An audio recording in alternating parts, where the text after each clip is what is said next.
What is going on, everybody? Been a diehard Pistons fan since '03 and eager to see this team getting back to playing winning basketball. I may be in the market for a new intro because the Detroit Pistons just secured their first win of the season. That looked like winning basketball to me as the Pistons went on to beat the Philadelphia 76ers by a score of 105-95.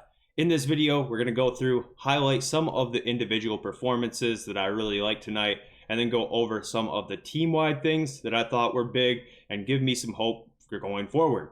So the first player that we do need to talk about, his stats aren't going to exactly just jump off the stat sheet, but his impact was huge, and that is Isaiah Stewart. He finished the game with 7 points, 11 boards, 3 assists, and 3 blocks, and that does not tell the whole story whatsoever.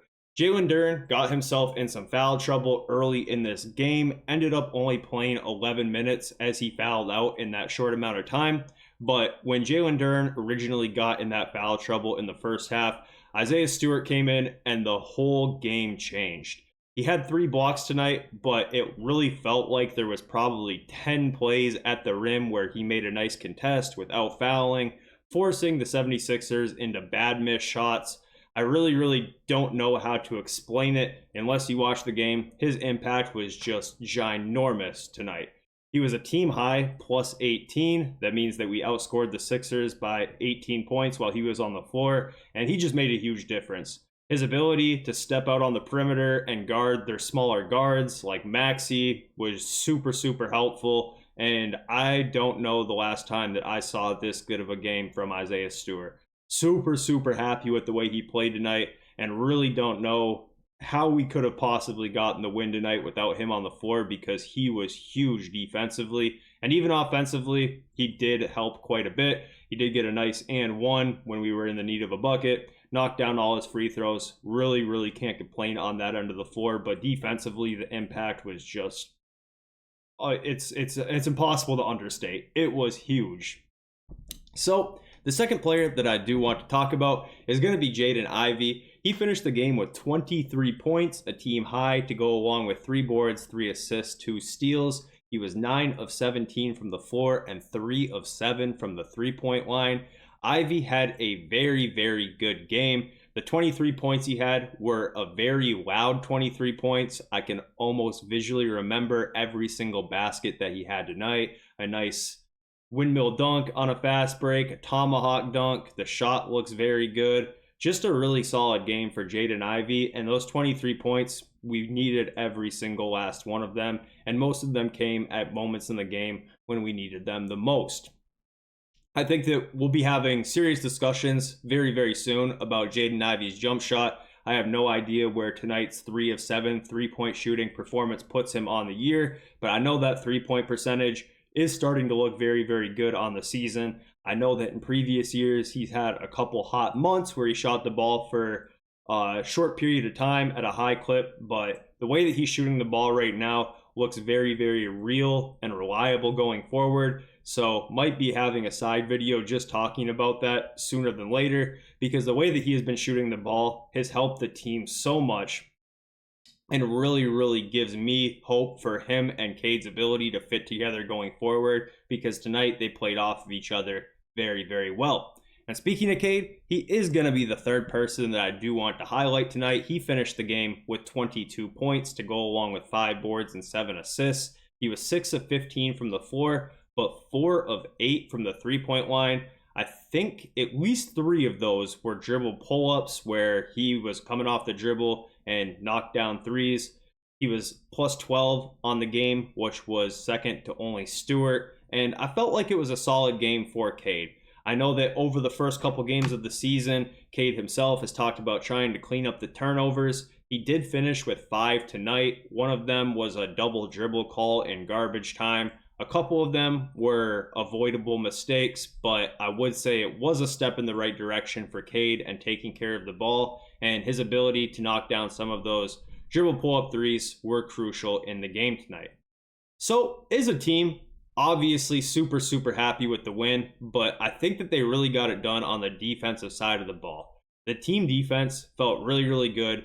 mostly because when they did get beat off screens, Isaiah Stewart a lot of times was able to either step out on the screen, switch on the screen, hedge the screen, and cause issues for them in that way, or meet them at the rim and cause issues for them there. But as a team, even in the small amounts of time that Stewart was not on the floor, it did feel like the defense looked as good as it has all season for a full 48 minutes. So really, really happy with that.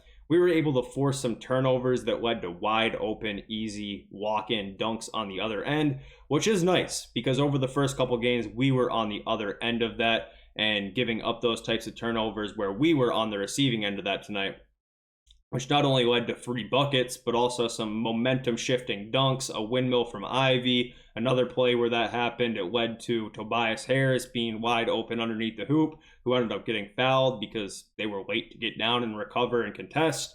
So really, really solid on the defensive end as far as I'm concerned. A couple other things that I do want to talk about was just Duren and his foul trouble. I know that following a lot of Pistons fans on Twitter, there was some pretty steep overreactions to that. I definitely won't be getting ahead of myself. Look, it's as simple as this. Duren got in foul trouble tonight, and when Stewart came in and replaced him as he needed to, he looked amazing. We'll keep an eye on that going forward, but I wouldn't count on that being any sort of long-term issue. Jalen Duren, of course, has had his fair share of games where he's been in foul trouble in the past, but more or less not that worried about that, and still need to see a bigger sample size going forward. And I still have all the faith in the world in 20-year-old Jalen Duren. So another thing that I do want to highlight is the shooting. Beasley was 3 of 10 from the three-point line tonight. Tim Hardaway Jr. was 5 of 7 from the three-point line tonight. I really don't think you can understate how impactful those two players as shooters on this roster are. It just creates so much space on the floor for guys like Cade and Ivy to get to the hoop. It creates space for Tobias Harris to get into his spots at the elbow and get off his mid-range jumpers. It's just super, super crucial. When we talked about last year, the lack of spacing and all of that type of stuff, really just hitting the nail on the head, what should be pretty obvious that this team would look better with a couple proven shooters that can continuously always be on the floor. Not very minutes past of the season where neither Beasley or Tim Hardaway Jr. is on the floor, and it's really opened it up for us. I know that not every night are they going to be absolutely knocked down and perfect, but on the night combined between those two, a solid 8 of 17 three-point shooting goes a long way. Not only is that 24 points in three-pointers from them, but it's also just a way to space the floor. So I don't really think that there's any way to understate or underappreciate what those guys have been bringing to the table as shooters and also veterans. There was a time where Isaiah Stewart got a technical foul and Beasley was the first one there to kind of calm him down, or don't really know if that's the right word, but you get what I mean. You know, give him a pat on the chest and kind of bring him back down to earth. And he's been doing that all season long with all of the younger players. All of these guys, the vets, have appeared to be very good leaders. Of course, I'm sitting at home on my couch watching on a TV, so I can't say 100% certain, but the body language from these guys looks very, very good from my point of view. I'm just really, really happy that the Pistons were able to get a win tonight.